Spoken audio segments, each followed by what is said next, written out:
In 313 AD, Constantine proclaimed Christianity as a legal religion inside the Roman Empire, one of the first steps to Christianity becoming the most prominent religion within the Roman Empire.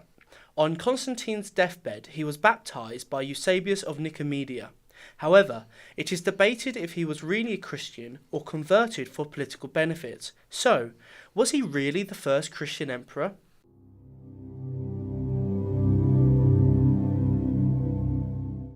Hello and welcome to the 9th episode of the AIQ podcast. My name is Alexander Goodman, and on this episode we're talking about Constantine. Was he the first Christian emperor?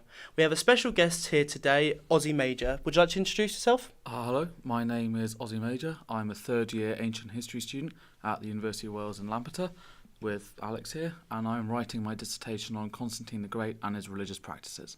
So we're going to start with a brief history of Christianity, leading up to it becoming the primary faith of the empire. And it all starts with someone called Jesus of Nazareth.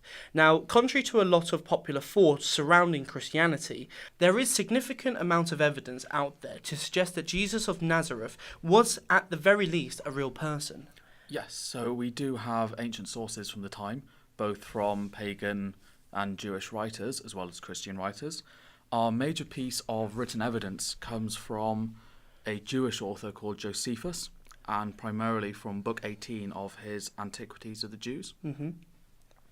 Josephus was a Jewish writer writing in the 1st century AD. He was a general in the Jewish revolt and was captured by the to-be Emperor Vespasianus. He writes during the time when Pontius Pilate was governor of Judea.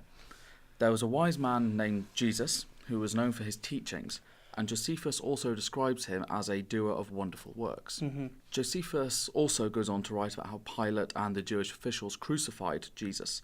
Mm-hmm. He then goes on to claim that following the death of Jesus, his followers claimed to see him rise from the dead, and these followers went on to become known as the Christians. Because you're talking about some of the pagan writers as well. So one of them we have is the Roman author Tacitus, who writes about a man named Christus, from who the Christians get their name. He, like Josephus, also writes about Christus, how he was crucified by Pontius Pilate during the reign of Emperor Tiberius, and that's in Tacitus Annals, book 15. Another one we have is Suetonius in his Duas Claudius, as he also mentions that the Emperor Claudius expelled the Jews from Rome as they had been making a lot of disturbances at the instigation of Christus, which is probably a misspelling of Christ. This further suggests that Christians were seen as the followers of a Christ. It is also worth noting that during the 1st century AD, many Roman authors that we see talking about Christians do not differentiate them from the Jews, and they are considered a branch of Judaism and not their own thing. This is likely the case as far as the Roman government is concerned, but this probably changes towards the end of the 1st century AD. So when Christianity began, it was incredibly localised within the Roman province of Judea. And you may be wondering how it spread so far and widely and so quickly then, and eventually became the state religion of the empire. Can you explain this a little bit? So Christianity is predominantly a proselytizing religion, Mm-hmm. which means it relies on sending out missionaries to spread the faith, as it were, spread the word of God. Yeah. So the most famous of these Christian missionaries was a man named Saul of Tarsus. That's Paul in the Bible, isn't it? Yes, he's also known as the Apostle Paul, Yep. after he changes his name. He, as I said, he was formerly known as Saul of Tarsus. Saul of Tarsus was a well-known persecutor of Christians in the city of Jerusalem, he himself being a Jewish official. This changed when he was on the road to Damascus, when it said that he saw a vision of Christ, and that's when he converted to Christianity away from Judaism. Mm-hmm. After this conversion, he spent the remainder of his life travelling around the Roman world, predominantly in the Levant, Asia Minor, and Greece. So for any listeners who don't know where the Levant is, or Asia Minor is modern-day Turkey, and the Levant is the Middle East, so about Lebanon and Syria areas. So that's the region he was travelling in. When he was going around proselytizing, it said that he had a very high conversion rate for converting the lay to Christianity. It is said that he also visited Rome towards the end of his lifetime. I imagine that would have been quite an important thing for him as well, Yes. because Rome is, the main city of the empire. It's a bustling place. It's thought to have over 1 million people at some points in their empire. So there's a lot of people that he could try and convert. Yes, he did go to Rome, massive metropolitan city. However, this is where Paul did meet his end as he was killed by the Romans and turned into a martyr. The book of Acts tells us of Paul's journey around the Roman world. Mm-hmm. His journeys are split up into 3 distinct parts. Mm. In his first journey, he travelled to Antioch, Mm-hmm. and then to Cyprus, and then southern Asia Minor, before returning to the city of Antioch. Yeah. Paul's second journey then took him from Jerusalem to Antioch, and then up through Asia Minor again, up into Greece this time, where he went all the way through the Greek peninsula to Athens, and then he returned to Jerusalem via another stop in Asia Minor again. Okay, so he's really, every single time he's got another journey, he's making sure he's going to new provinces, to new places, to Yes. to get the faith around, spread the to further word. proselytise by going to further lands, meeting new people. Yeah. Even though they were within the Roman Empire, all these people had different cultures, their own faiths within the Roman religion. Yeah. So they could target each individual group. Yeah. Instead Okay. of appealing to one broad Rome, you have the people of Athens, the people of Corinth, the people of Thrace. Because you what have we've got to remember, different these cities are also huge. Rome is obviously the biggest, but Athens is a ginormous city. Even cities like Corinth, would have a very large population. So just going to one of these would really help the Christian faith spread. Yes, very easily. Paul's third journey was largely the same route as his second journey. However, this time his route through Asia Minor changed to include a journey to Ephesus and the Troad region of northwest Asia Minor. His route through Greece was also different this time. Okay. All right. So, well, for the audience, you guys might be wondering why any of this is important. Why is Paul going across these different places, spreading the word of Christianity important? The reason is because it really seemed to have actually worked, because a lot of these places he visited started to establish churches, and this continued for quite a long time, and many of them were major centres for Christianity before Constantine and after him. So without the actions and deeds of the Apostle Paul, Christianity would probably not have spread and grown as quickly as it did in the 1st century AD, and thus it is unlikely that it would ever have become the state religion in the Roman Empire. He's probably quite a pivotal person in the spreading of the faith. So another really important and major aspect of the history of Christianity and the church is that the followers of Christianity were eventually heavily persecuted for just following their faith. And it seems to begin pretty early on in the history of the church. Can you go into this a little bit? Because it's quite an interesting topic. We see in the book of Acts in the Bible. Oh, I just want to jump in here and just say that although it is in the Bible, modern scholarship has nowadays said that this is a historical source and can be used historically. So don't worry about any biasness in these conversations. We're going it in a neutral way, and we are using it as a historical source. So in the various places that Paul visits, he's often chased out of these cities, and he's threatened with violence from the inhabitants there. So we can see that even as early on in Christianity as its very first days, Christians are persecuted. In the book of Acts, the author we presume to be Luke records of Paul's missionary work in Ephesus. And it is said that he was so successful that the people who ran the businesses making the shrines and the offices for the Temple of Artemis had suffered greatly because people were converting away, so they were running them out of business. This caused a riot in the city led by the silversmith called Demetrius, in which rioters took some of Paul's travelling companions and tried to have a hearing in front of the mob, who were chanting, "Great is the Artemis of the Ephesians." Oh. This eventually did quell the mob before any violence happened. However, Paul and his companions did manage to flee the city before anything happened to them. Okay. There are a lot of other examples of this in the book of Acts, but we don't have enough time to discuss all of them, as we could be here for a little while. No, of course. Yeah. And, probably one of the most famous examples of persecution in the early Christianity, and when it happens, it is in Rome, during the reign of the Emperor Nero. And this account comes from Tacitus, one of the pagan writers talking about Christianity in the Annals. And it describes Nero's actions in blaming the Christians in Rome for starting the Great Fire of Rome, which we all know he sort of started to build his palace, or at least that's one theory. Here, Tacitus describes that Nero punished the Christians who likely did not actually start the fire.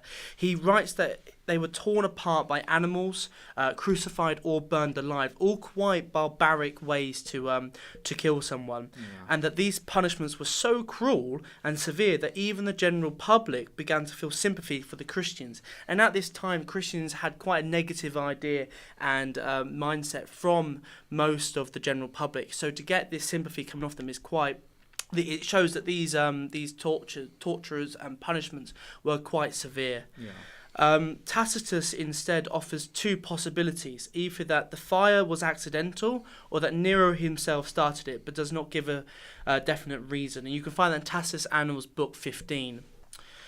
So the persecution of Christians continues on through much of the period leading up to Constantine, particularly towards the end of the 3rd century AD. As a result, Christianity remained an underground religion in the empire, as the members feared persecution, and it really stayed this way until Constantine in the early 4th century AD.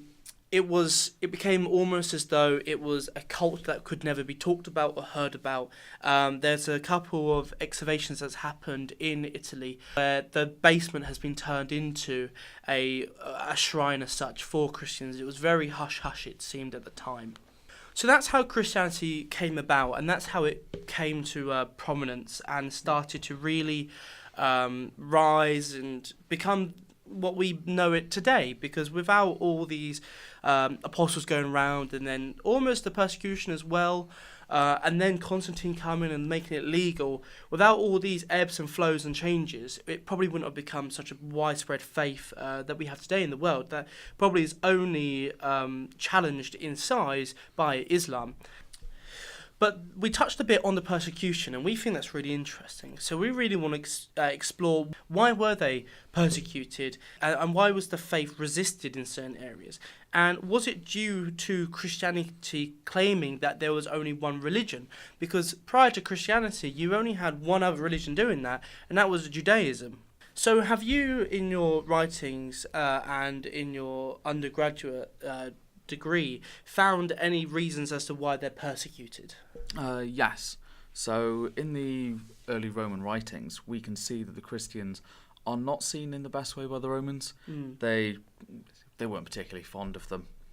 Tacitus, Suetonius, Pliny the Younger, they all describe Christianity as superstitio, which was a negative term used by the Romans that implied that it was overly obsessed with religion. Almost like we get the word superstition, yes. Yes, that's probably where it comes from, I guess. Cicero defines superstitio as the empty fear of the gods, and this term is often used to describe excessive and unnecessary enthusiasm and devotion in religious practices. It was considered to be the vice of men and an undesirable quality for a good Roman citizen to have. Moving into the early 2nd century AD, superstitio is used more regularly to describe people who resisted the religious pluralism and polytheism of the day, because we still remember in this world 99% of the people were worshipping the polytheistic gods, opposed to the monotheistic of Christianity and Judaism. So it was actually both the Christians and the Jews that were being persecuted for their beliefs of a monotheism God, which means just one God. And we can see the persecution through the Jews with attacks, and they were attacked because of their faith. Another way that the Christians were persecuted was because of their refusal to participate in Roman religious festivals, and because it was seen as they were refusing to conform to Roman rule. So could you explain how they were persecuted by that? Yeah, of course. So we see in Pliny's Epistolae 10 that he writes to the current Emperor Trajan to ask for advice on how to deal with Christians in Bithynia, which is roughly where modern-day Istanbul is, the other side of the Bosporus, when he was the governor of the region. In the letter, he details the trial of the people who were anonymously accused of being Christians. There was no mention of any specific crime that these people had committed, other than being a Christian, which suggests to us that that was the crime itself of just being a Christian. Yeah.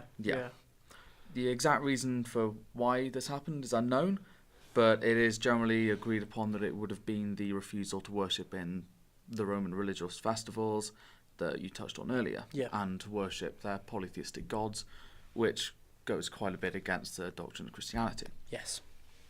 Whatever the reason, Pliny records that he gives the Christians multiple chances to show that they are innocent, but they all refuse, and he then goes on to sentence them. But doesn't Pliny also record that in his investigations he reveals nothing about Christians other than the harmless practices and how they are depraved and have excessive superstition? And he also expresses concern about the spread of superstition in his province and viewed Christians as a possible cause for it. And it does seem that they really don't like this idea of superstition within the Roman Empire. No, and another way to look at it is this new Jewish sect is rising and is trying to challenge the gods of the Roman world, effectively. So Pliny and other governors might not like the idea of these Jewish and Christian missionaries coming into their lands, denouncing their Roman gods, such as Jupiter and Saturn, instead of one singular monotheistic god. Yeah, because in Roman society and religion is so intertwined that if you start to upset the religion, you may start to upset legal aspects, you may start to upset social dynamics. This can actually be quite problematic for the Roman Empire, and especially the administrators who are running it.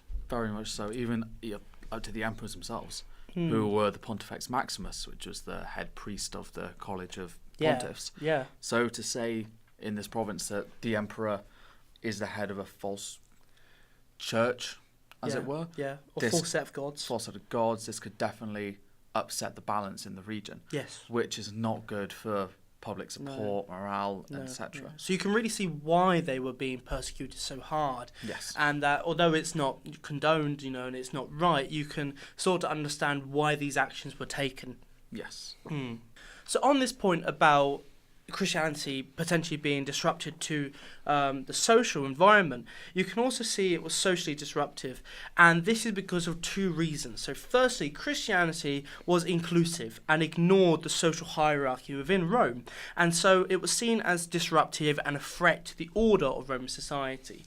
Christians would often talk about impending disasters and judgment from God and things like that, and that would make many of the pagan neighbours and people within cities a bit uncomfortable, as there are external powers that they aren't familiar with that could bring an end to everything they know. Yes, to touch on what you said about the hierarchy of Rome, the Christians obviously had their one god of worship, which went directly against the idea of the imperial cult. Yes. Where the emperor and previous emperors were venerated to almost a divine status. Yeah. Even Vespasian joked on his deathbed that he was becoming a god.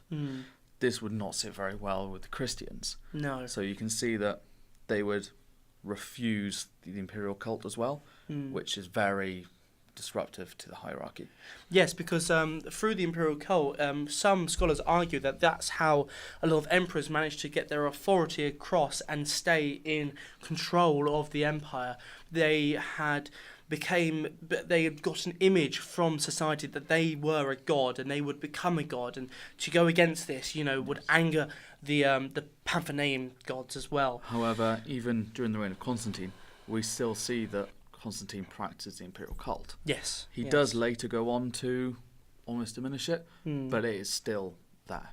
So as we can see, it's quite complex when Christianity comes into society. But secondly, many people in the period believed that disaster would befall if the traditional pagan gods were not properly worshipped. And when Christians didn't conform to this or worship these gods, they were the ones who caused disasters. And it's really interesting because you can see this in the 2nd century AD, where the Christian apologist Tertullian complains about the misconception about Christians, where they were the cause of all the disasters that befell the people in the Roman Empire. Yeah, doesn't he say along the lines of that they were the cause of every public disaster? Yes, he does. And that they were the cause of every affliction which the people affected. So we do actually have a quote from Tertullian about this. Yep. And it says, "If the Tiber rises as high as the city walls, if the Nile does not send its waters up over the fields, if the heavens give no rain, if there is an earthquake, if there is a famine or pestilence, straight away the cry is, away with the Christians to the lions." See, that's really interesting because some of those were quite normal event. So with the Tiber would flood with heavy rain. The Nile has a yearly flooding system where after every 4 years, the Nile will not flood correctly. So it's almost as though the Christians are always going to be damned and persecuted for events that cannot be prevented because they're normal in the ecological system of Egypt, for instance. So that's quite interesting that Christians are getting the brunt of all these natural disasters. Especially as in the ancient world, natural events such as earthquakes and volcanoes were associated with the gods. So you could have an earthquake and they would say, oh, Jupiter is not impressed with what we've done, so we must sacrifice. So to tie in these events which they know happen and then linking them to Christians as being the scapegoats for these terrible events happening, it fits in very nicely. Because you can kind of understand, again, why they would blame them. So you've got this quite large group of people who are Christians who don't pray to the gods, who don't worship them and don't conform to Roman rule as such. And then you have all these disasters happening, which they associate with the gods. You can see that they'll be able to see that the anger's coming from the gods, and, well, who's the one who aren't helping? All the Christians. So it must be the Christians' fault. A perfect scapegoat for it. Yeah. Yes. So there are other forms of persecution also, and you can see it through Tertullian's Apology. And most of these are legalistic reasons, so reasons that are more legally based. So could you explain that to some degree? Yeah, of course. So Tertullian was a Christian in the 2nd century AD, and he was frankly just generally an annoyed man about how the Christians are being treated by Rome and the people there.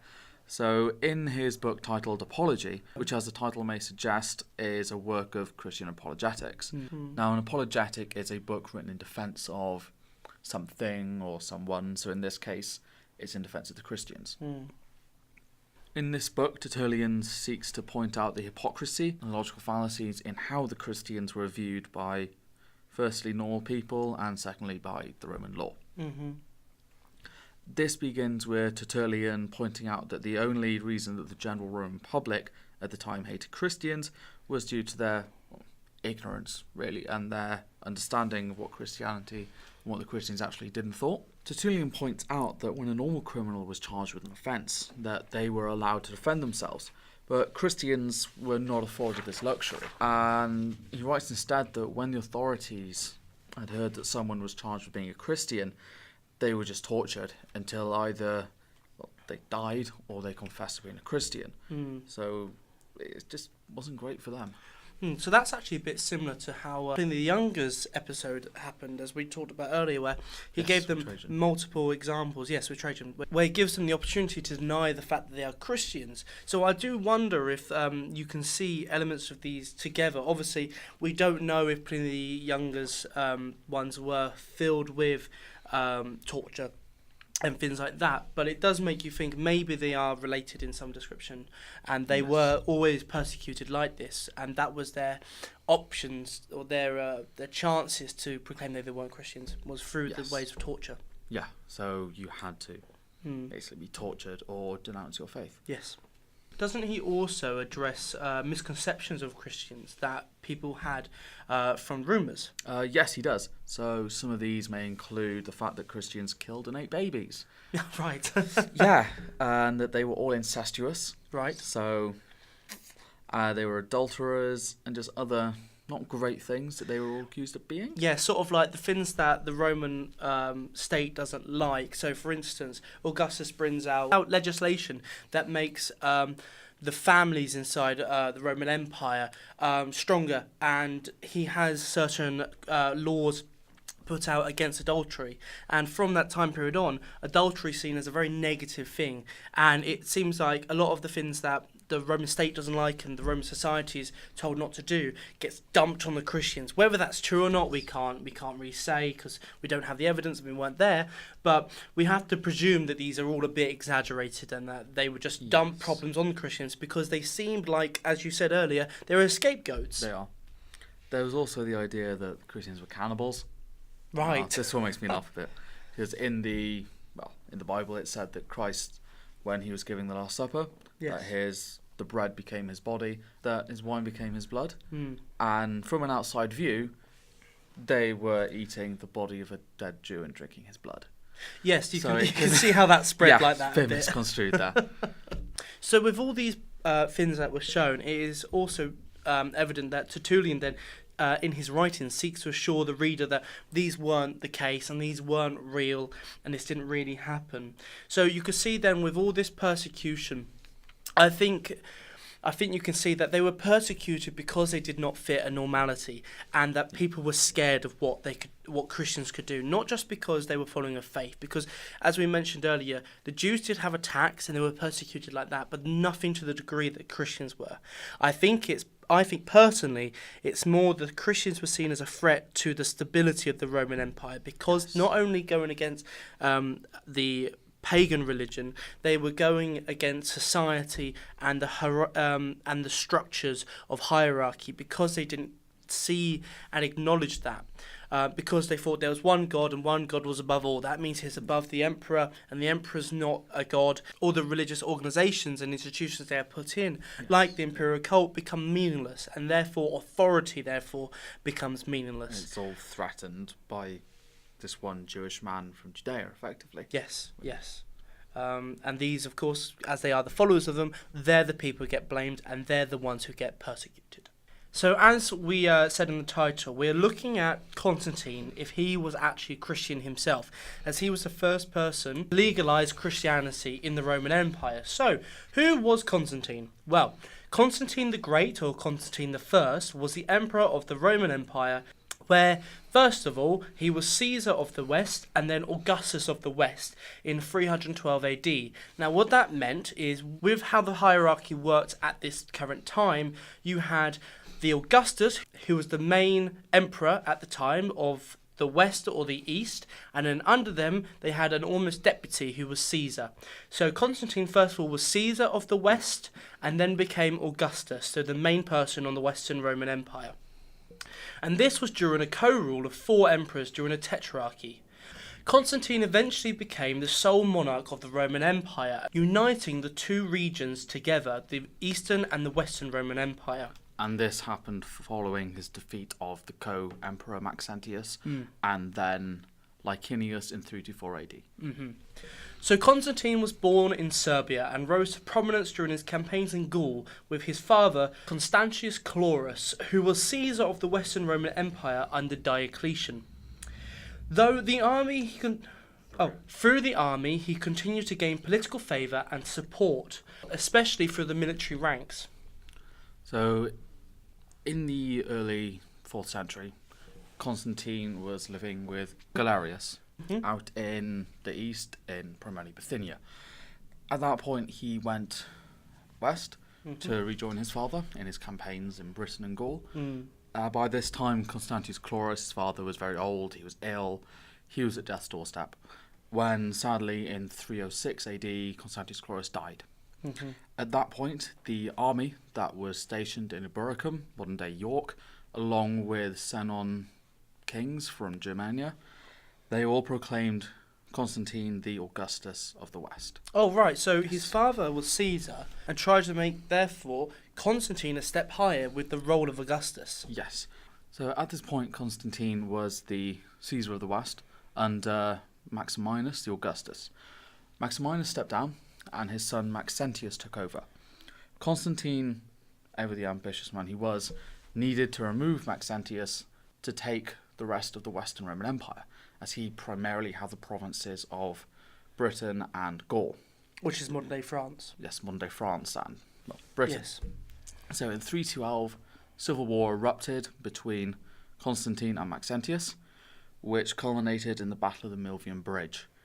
This was a bridge over the Tiber, which is the main river going through Rome. It's just north, and at this point, Constantine defeated Maxentius and effectively secured what we know as the western half of the Roman Empire. So he is now Augustus, no longer Caesar. He is now Augustus, yes. Great.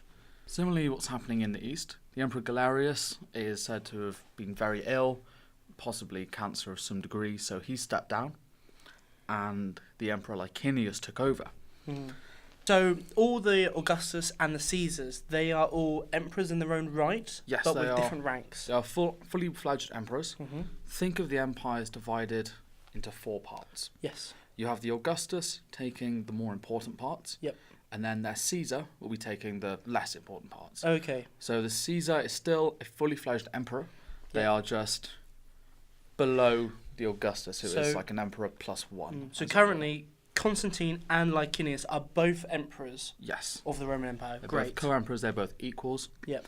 And at this point, Constantine wants to make friends with Licinius. Yeah. He doesn't want to attack him. Constantine marries his half-sister, Flavia Constantia, to Licinius in more of an attempt to unite the two of them, as he doesn't want any bad blood between them. Yes, because from my recollection, the Eastern Roman Empire is normally, and I believe at this time period, is also the stronger of the two. Yes, there's definitely more wealth out there. There's more glory to be gained. It's stronger. So it may not be a fight Constantine wants right now, and so he's looking at No. this political marriage as a way to... Especially, yes. Yes. Especially at this point after he's just had one civil war against Maxentius. He still needs to consolidate the empire, regain his troops that would have lost because he lost Yes. quite a few taking the city. So to start a war like Licinius at this point would just be absolutely pointless, and he would lose. Yep. So, as you can imagine, they're Romans, so they're not going to stay friends forever. No. Their relationship breaks down, surprise, surprise, when in 324 there is a civil war between the two, in which Constantine comes out the victor, executing Licinius and conquering, well, recapturing, I should say, the Eastern Roman Empire, bringing it under one Augustus, one god, one empire, as Constantine said. This happened by 324 AD. So the empire now is whole again with Constantine at the top. Yes. Do you have a Caesar anymore? Do you have a deputy, or is that also gone? You do have those.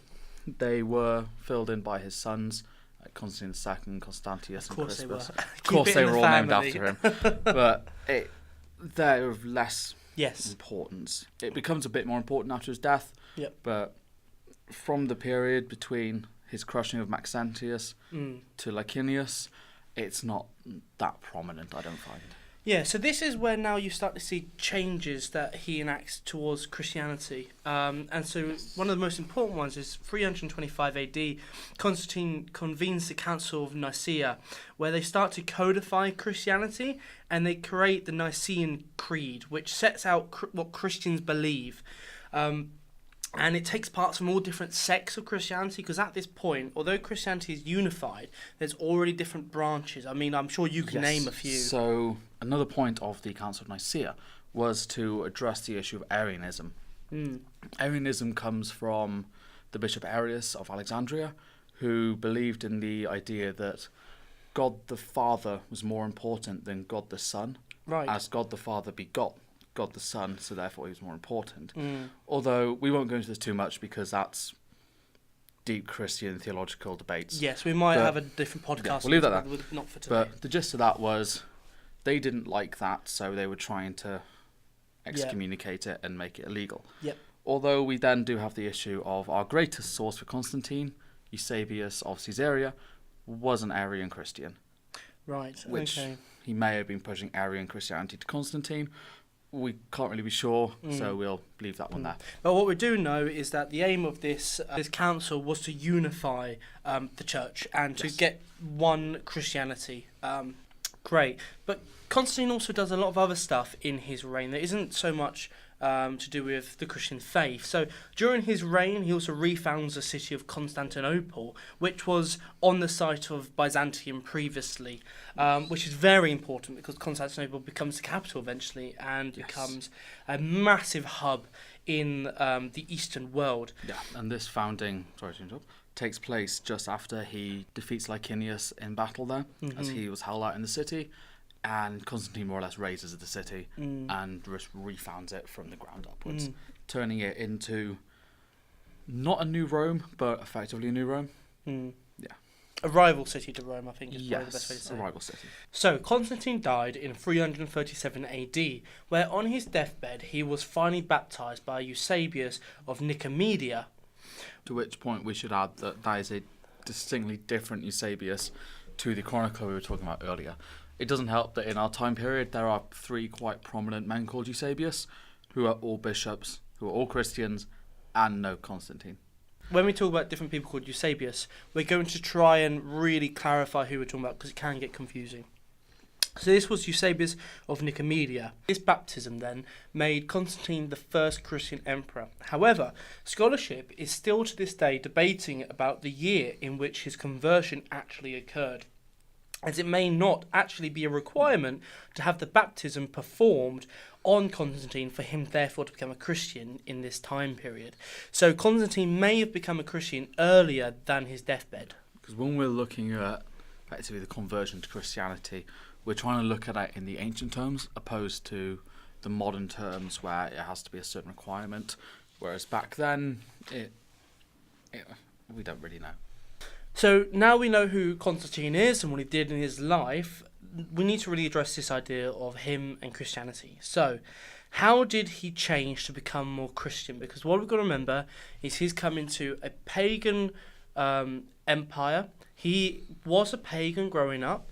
There are evidently pagan traits in him, so we need to see what changes to become a Christian. So, can you start us off? What are the main features? The first interaction with Christianity that Constantine would have been with his mother, Helena or Helena.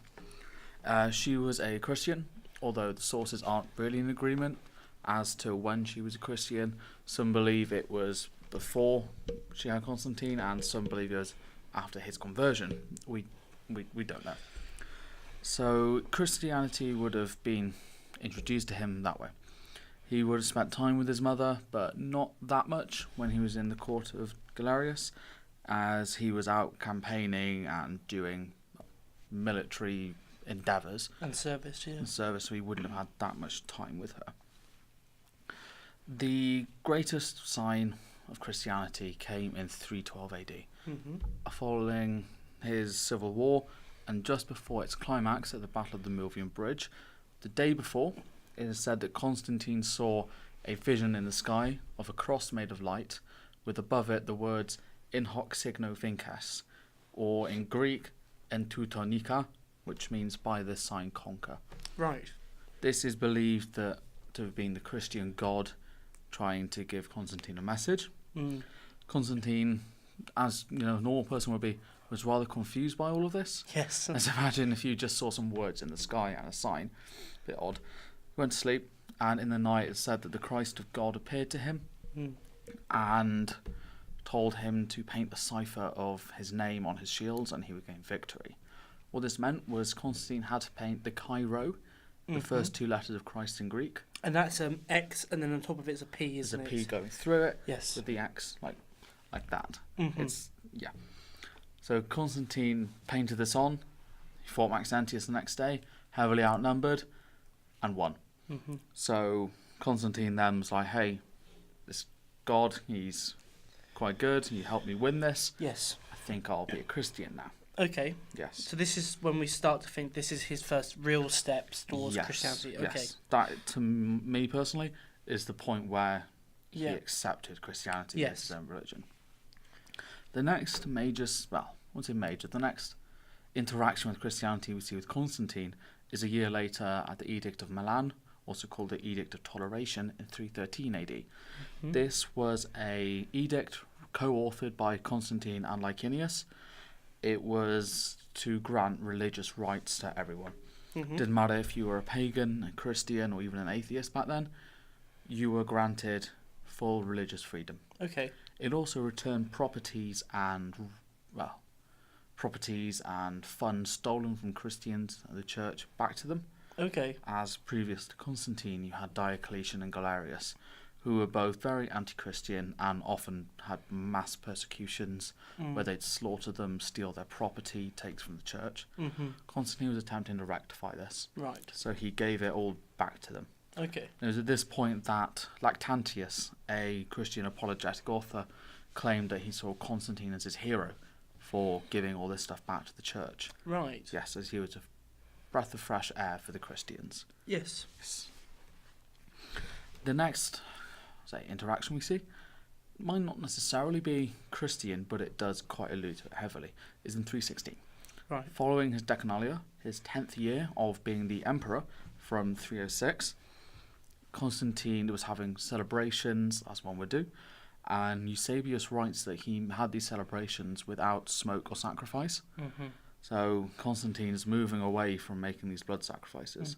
And just to clarify, this celebration is for the 10th anniversary of his ascension to the throne. Yes, in 306. Yes. Yeah. And so with that, you would presume blood sacrifices, as is normal with pagan sacrifices anyway, would have been quite common and normalised. Yes, because you'd make a sacrifice of a bull to Jupiter, that kind of thing. So the fact he's not doing it is quite important, and I guess for the time, quite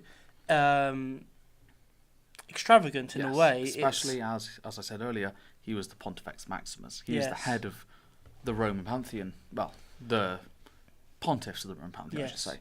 So for him to not make the sacrifices, it's a bit odd, really. Although we know Constantine hated blood sacrifices. He refused to make throughout his time in the army, when Galerius made it punishable by death not to. Right. So that's how stubborn he was in his way. Okay. This isn't the first time we see Constantine not making a sacrifice when it should be done. After he defeated Maxentius in 312, he marched into the city of Rome to take it, parading Maxentius' head on a stick as one last to this rebel, as it were. Constantine does not make his way to the Capitoline Hill at any point to make a sacrifice. This is quite a normal thing following a great victory. You make a sacrifice to Jupiter as thanks. Constantine just bypasses that completely and goes doing other things. So. Okay, so although we're saying it's a step towards Christianity and the Christian faith, some could actually argue that really it may just be personal preference, because it's seen earlier that he doesn't like doing blood sacrifices at all. So yes, I mean we can argue it is a step closer to Christianity, but it is also, maybe it's been interpreted wrong as well. Maybe that's something of just a personal thing for himself. But then by 323 AD, we see Constantine passing a law or an edict banning all Christians in the empire from making these sacrifices as well. Okay, well then you can definitely see a split. There is a definite towards the faith build-up in Constantine's laws that are pro-Christian and mildly anti-pagan. Yeah. From the Edict of Toleration, where he said all men can worship with their own gods, something similar to that, up to in 324, when he then bans everyone from making these sacrifices. That's written in Eusebius. Yeah, and that's throughout the whole empire. So that's not even just Christians. No, that's everybody. Okay. And in that same edict he passes, he bans the building of new temples, new pagan temples, I should say, and the erection of their statues and their idols and practices of magic, as he sees all that as antiquated and not Christian. Yes. Which is another point for the idea of the pro-Christian Constantine. Yeah. As a pagan man wouldn't go stopping pagan things being built. So he's really trying to stop the circulation of the pagan faith through, as you said, the temples and the statues. But isn't this in the same year that Constantine also stops one of the biggest pagan imageries around himself, and that's on his coinage, because on his coinage he used to have an image of Jupiter on it with his bust on one side and Jupiter on the other. Yes. And so now he's stopping that. He's sort of disassociating himself with the head of the Roman pantheon, because we have to remember Jupiter is the main pantheonic god, and so disassociating himself with him is a real big step away. Yes. So as you said, that happens in 324, the same year.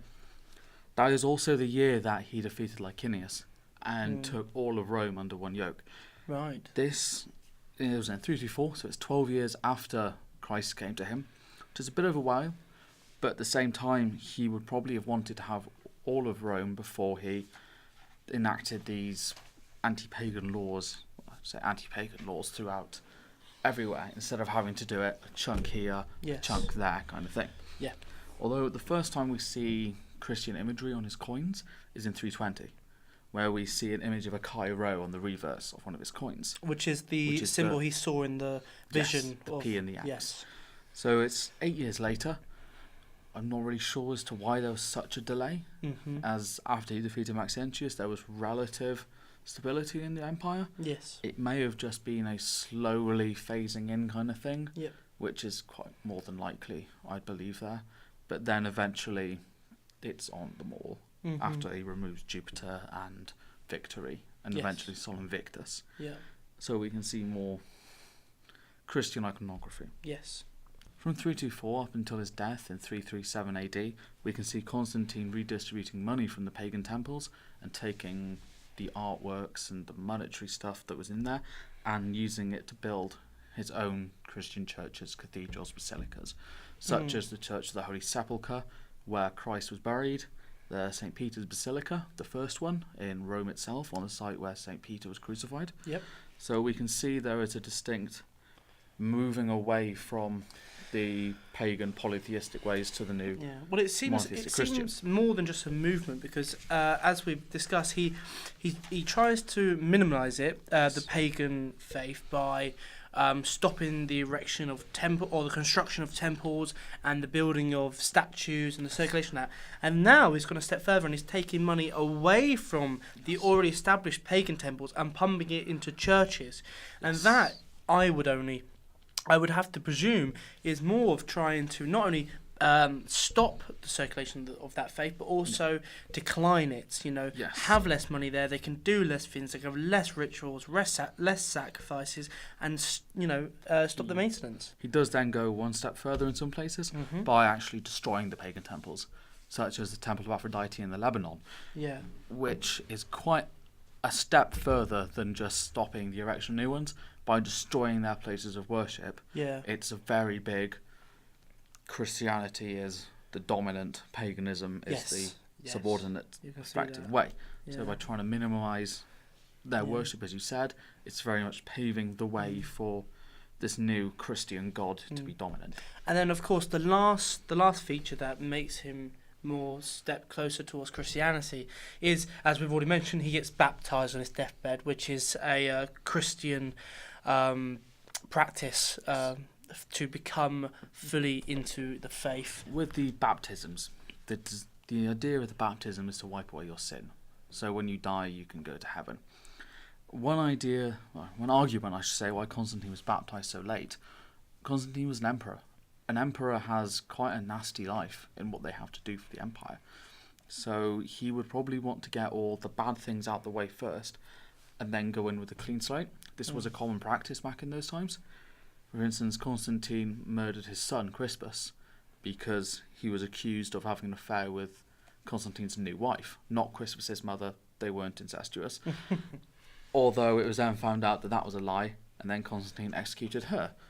Right. So Constantine had a habit of not being a great guy, let's say. Yes. There was also the constant wars and the thousands that died because of him. And, you probably wasn't the best of people, so you'd probably want to get that all wiped away right at the end, just before you bite the dust. Yeah, but there are some things that maybe point towards him being not so much of a Christian, or at least not a Christian when we believe he becomes a Christian. So some of these points I'm just going to briefly go over. So during his time in the province of Gaul in 310 AD, which is quite early on in his reign, Constantine sees a vision of Apollo and Victory, who says to him that he would rule the whole world, which is quite interesting because you have the two parallels. Then you have the vision of Apollo and Victory and the vision of Christ. Yes. And the vision of Apollo and Victory comes first. I don't know what that would mean to his faith itself, but if he is at least recognising in his life that he has seen Apollo and he has seen Victory, does that therefore mean he believes in them and he recognises there are other gods? I don't know, but it's definitely something that confuses me, especially when it comes to if he was a Christian. I'm sure you probably know other stuff as well. This vision of Apollo and Victory comes from the 6th Panegyric Latini, which is an oration done in 310 in Gaul.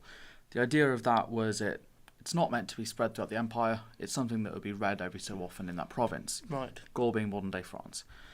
So one belief by scholars is that it was a morale boost, because if you saw the emperor come to your city or your town and he had a meeting from the gods, it would reaffirm his legitimacy, his strength, because they were still very much the emperor and the gods hand in hand together. Yes. And during this interaction with Apollo, it's said that Constantine saw Augustus, the first emperor, in Apollo. Right. almost saying to him that he is the new Augustus, Right. with reclaiming everything. Whether that's what actually happened or that's just pagan spinning on it, effectively. Right. So we're not 100% sure there, but it was more than likely a morale boost kind of thing, the way it's been spun. Okay. Right. So it could have been a vision of Apollo and victory, or it could have been more of other people interjecting and putting that onto the event. Yes. But we'll never know. We'll never know, yeah. So we always have to consider it. So I know that also he then later on did coinage. So he was minting coinage with pagan imagery for 12 years, as you said earlier, after his vision of Christ during his first civil war. And this could have been used probably for political purposes. Coinage was a very great way to spread such propaganda and things like that. And as Roman paganism was still the main religion of the time, he could use that to assert his reign and also his own authority and power. So it could be a tool for him. However, I would argue if he was fully converted or Christianized, then the production of coinage with other deities on it would have been very unlikely, as it may disregard the idea that there is only one God and there are no others, which is an essential element to Christianity, as they would not subscribe to syncretism. However, on the flip side, if Constantine had then, right after his victory, started producing images of the Christian God and Cairo and Christ on these coins, it would quite heavily upset the zeitgeist at the time by just disregarding all these pagan gods in favour of one god. It probably wouldn't have sat very well with the population. No, and that's why it would most likely be a political move to have this coinage. But it is that problem of that sort of morality of Christianity. If you do believe in just one God and you cannot accept any other God, this action, does it mean that he's actually Christian at this point?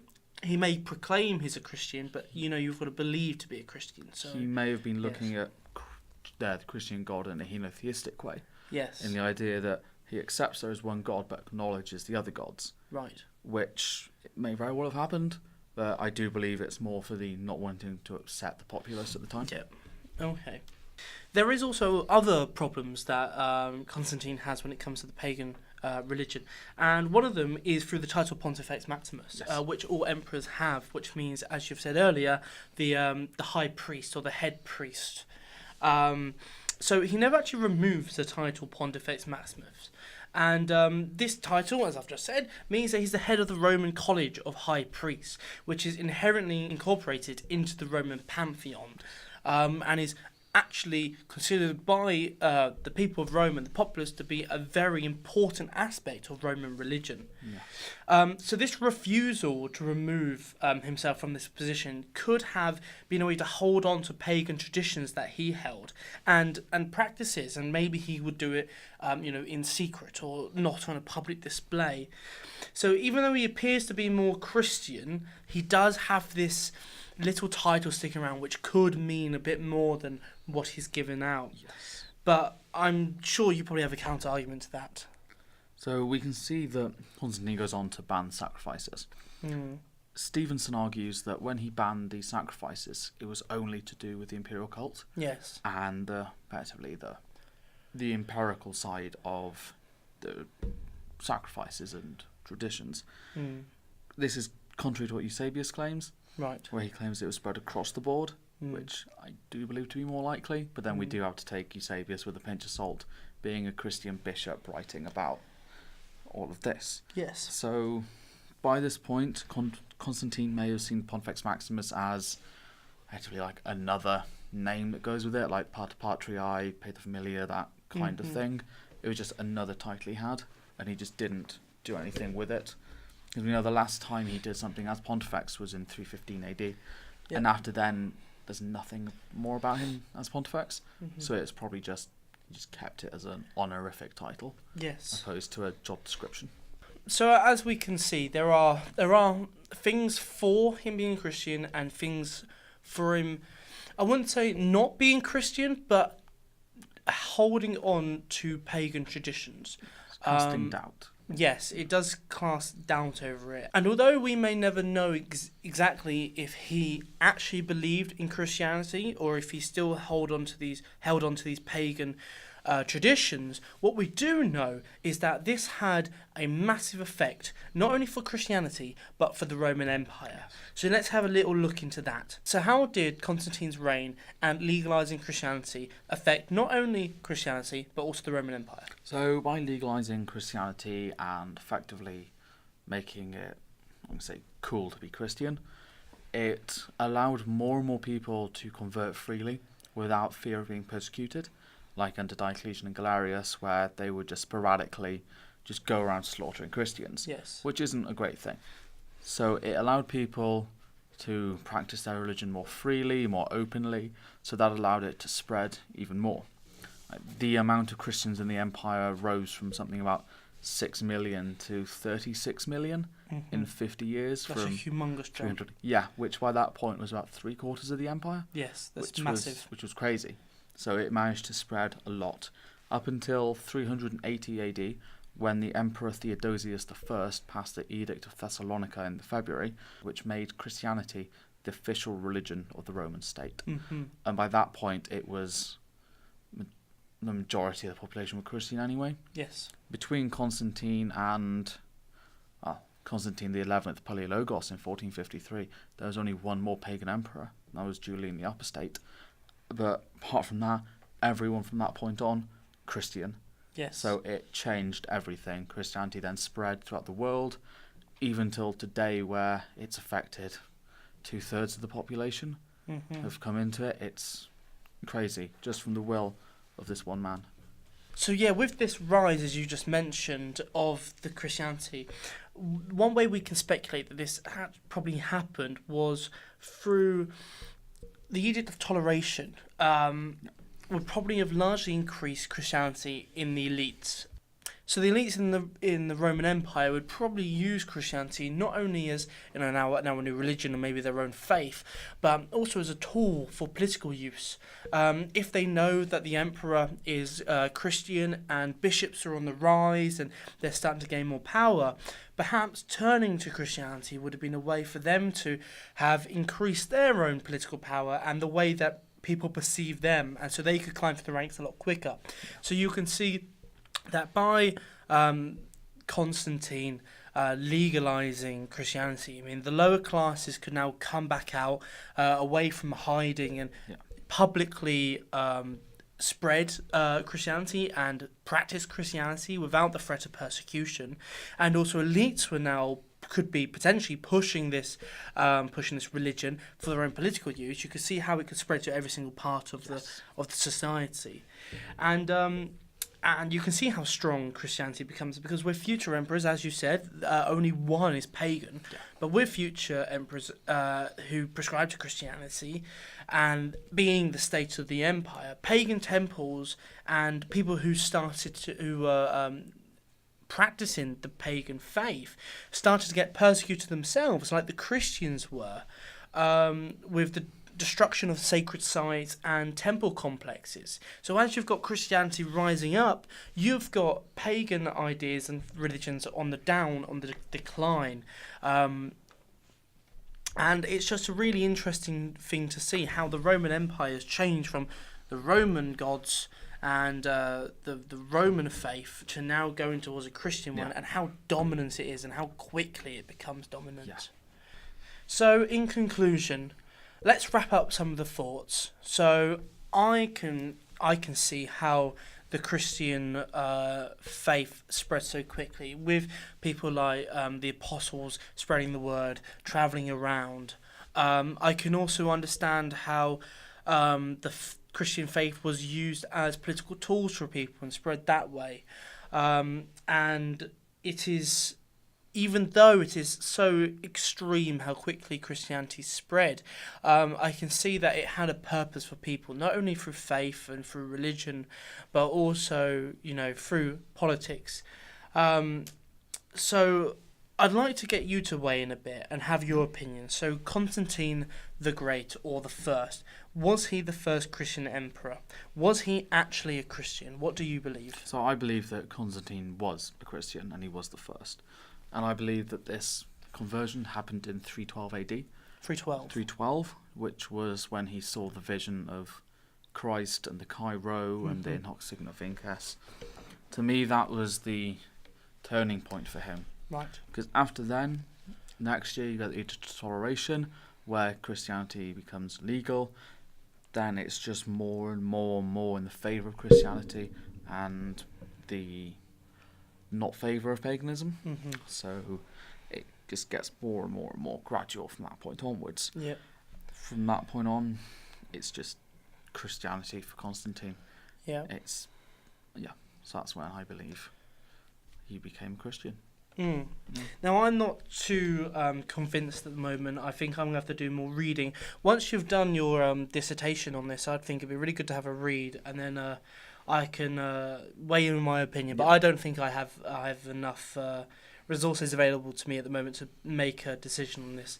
But nonetheless, I think it's really interesting, and whether he becomes a Christian or not, what Constantine does is he breaks the mould of the Roman Empire and completely changes it for future generations. And even if he wasn't Christian, the rest of the Roman empires after him, apart from the one with pagan, I would have to believe that they have no political motive to being Christian, but it was more about the faith was now there and Christianity was beyond the ways of political tools and was now a way to just believe in it in a way.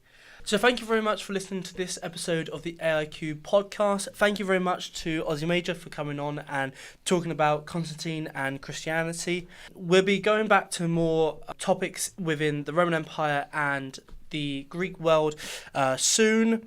So thank you very much for listening, and I'll see you next time. Bye.